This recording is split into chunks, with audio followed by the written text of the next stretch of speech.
Hello there. Let me tell you a story. It's a story of love and connection. We see a village that's been standing around for at least a century, bustling with everyone going here and there, trading produce and animals.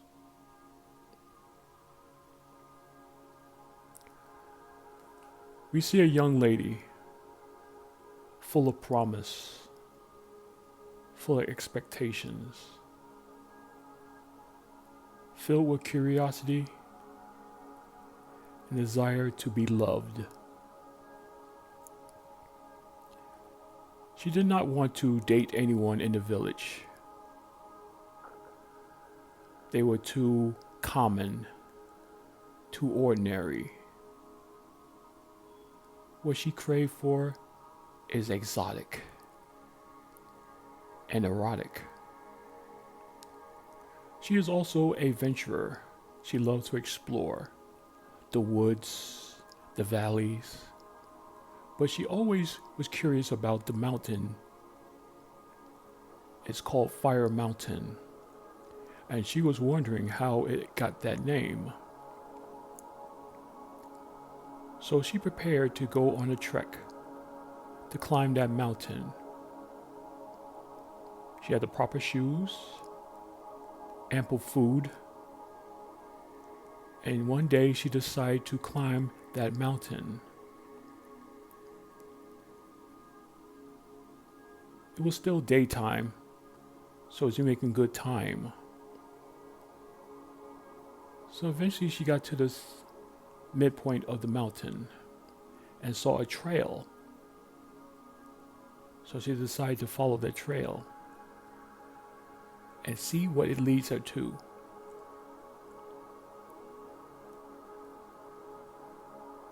As she goes through the trail, she sees an opening in the mountain. Curiosity is overcoming her as she walks into the cave. With her lantern, she looks and it's like, wow, so many treasures.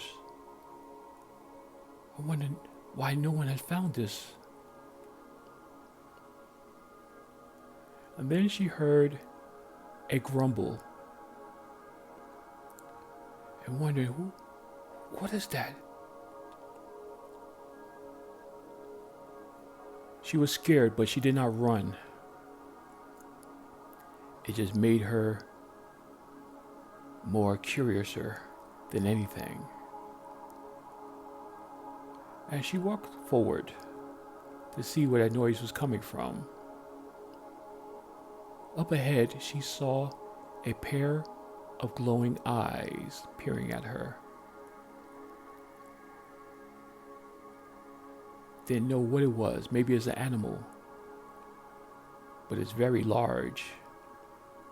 So she's about to turn and run, and all of a sudden she heard a deep, growling voice. Where are you going? So she froze and turned towards the glowing eyes. I don't know who you are or what you are, but I didn't come to harm you or threaten or take any of your jewels or your treasures. Well, that's the first time I've ever heard a human say that. And she looked all puzzled. What do you mean a human? What are you? And then it came out of the darkness. A huge dragon with greenish golden scales along its torso and neck. Yes. Do you fear me now? She looked startled, but she said no. I'm fascinated by you. The dragon looks at her. Well, that's very nice of you. Who are you? And she says, I am Glinda. Glinda from the village right below this mountain. Well, I am Victor. I live in this mountain. Now, why have you visited this mountain? And Glinda looks at him and says, I'm curious. I was always curious about this mountain and why it was called Fire Mountain. You want to know why? This mountain was filled with my race. We dragons ruled this land. But the humans, they hunted us down for our scales and our teeth, our claws. I am but the last dragon left on this mountain. Now that's your question? Yes, but you're the last dragon, she says. Yes, I am the last. The very, very last. Now what shall I do with you? Well, Victor, I meant no harm or no malice. I'm an adventurer, and I've been looking for a lot of things. Please forgive me. You're very polite. And very delicious looking. Please, Victor, do not eat me. Have you been alone all this time? Yes. I've been alone for at least 20 years. But it's good to have some company here and there. Even if you are human. Well, I would like to learn more about you and talk with you if you don't mind. Victor looks at her and sits down and says, Please have a seat and let us conversate between each other. And so they talk for a long, long time. Glinda did not get tired of hearing the stories of the exploits of the dragons, how they lived, how they hunted, how they made it. She was curious, very curious about everything. And eventually, she bid the dragon goodbye and went back down the mountain to our village. But she planned on visiting the dragon every other day.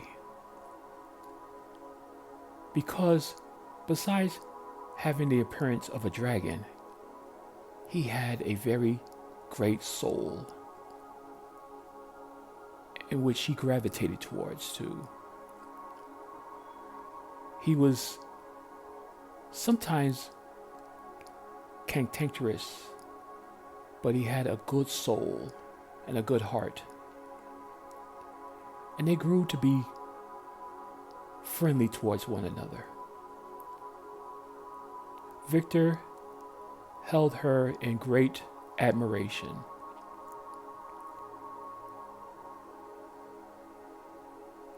And one day he says, I have a gift for you. And she said yes, and pulled out a medallion with jewels surrounded by it. Now, you wear this and you rubbed the amulet in the middle of the medallion. And it has the ability to transform you into a dragon. That's if you wish to become a dragon. I mean, it only lasts for 24 hours. But you'll see what I've become and how I am. You can live how I live for 24 hours. So do you accept my gift? And she said, yes. I want to try it. Well, before you rub the medallion, you take off your clothing and put it to the side so it don't get ripped or torn. So as she put on the necklace, it was kind of heavy. And she looked at it and was eager to do what he told her. And she took off her clothing as he stood there looking at her, admiring her build for a human. And she started to rub the medallion. And a glow came from the emerald. And a source of energy cascaded over her body. And before you knew it, she became a feminine dragon. Victor looked at her with a lustful fondness for her dragon form. She had the perfect build. And he said, marvelous, marvelous. It's been so long since I've seen another dragon. And she looked at Victor and says, is this what pleases you? I want to do something else.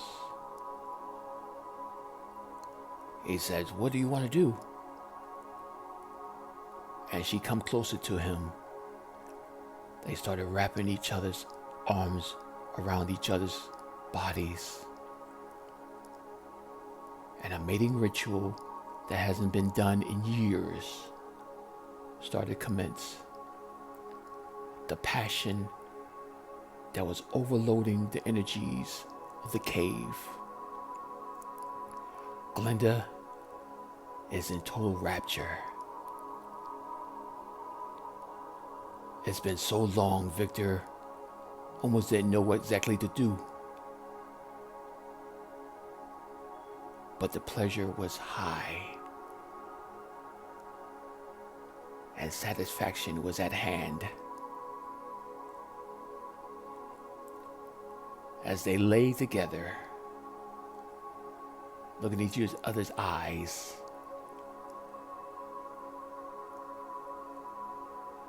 Glenda says, how can I stay like this? Well, you have to destroy the amulet.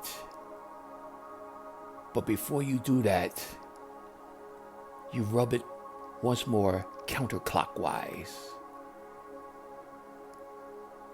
And repeat after me. What? You say, I am forever a dragon. And she said, that's it? Yes. But you'll no longer be human, so beware of what you become. She said, I made up my mind. And so she rubbed the amulet counterclockwise and yelled out, I am forever a dragon. And then the medallion shattered into many pieces as it crumbled in her hand. Is it done? Yes, Glinda. You are now a dragon.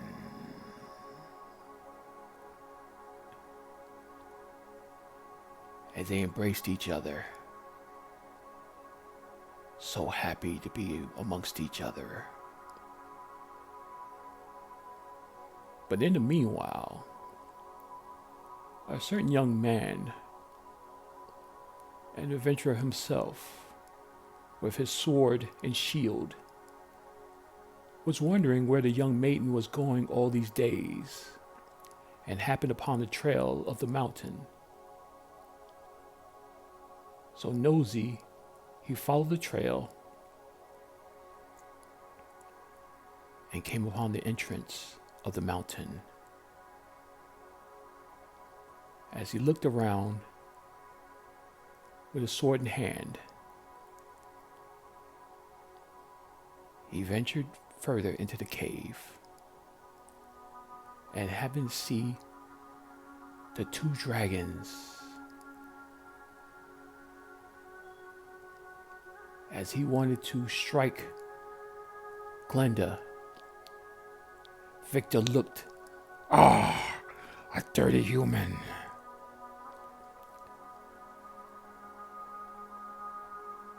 Victor poised to strike. The human was quick, as he had a shield made of dragon scales. So Victor knew he was one of the humans that killed his lineage. One of those soldiers, those people who killed our race. So Victor inhaled, and a huge stream of fire came out of his breath. The man held steady, holding his shield in front of him. Glinda looked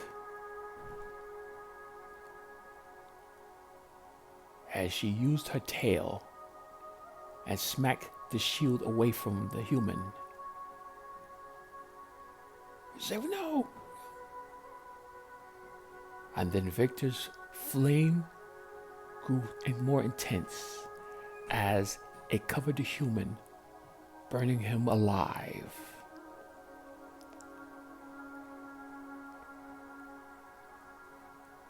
Burned to a crisp, Victor says, "It's time for us to find a new place to call our own.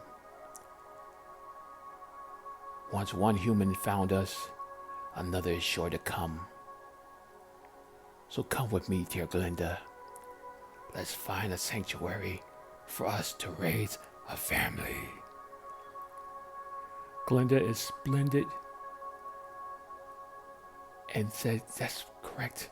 We must find a place away from the village, high somewhere they will never find us, and we can start a family." And so they reached the top of the Fire Mountain, and Victor spread out his wings. "I have not done this for a long time. I've just been cooped up in that cave. So it's going to take me some time to learn how to fly again." And Glinda, her wings expanded. "Well, it's the first time for me, so I will join you." As Glinda takes a running jump and starts to fly. So Victor did not want to leave her by herself, took a running step and flapped his wings, and now he is flying. Both were going to a higher peak of another mountain where they can be together and start a new family. Victor is so happy. Glinda is so happy. Because a little time later, she found that she is pregnant and laid several eggs, developing a new legion of dragons to inhabit the earth. And a family is now together forever.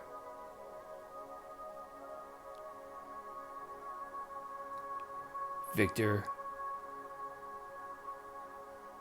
is rejoicing in total happiness. Glenda has found it what she has been looking for. Something exotic, erotic. And they lived happily ever after.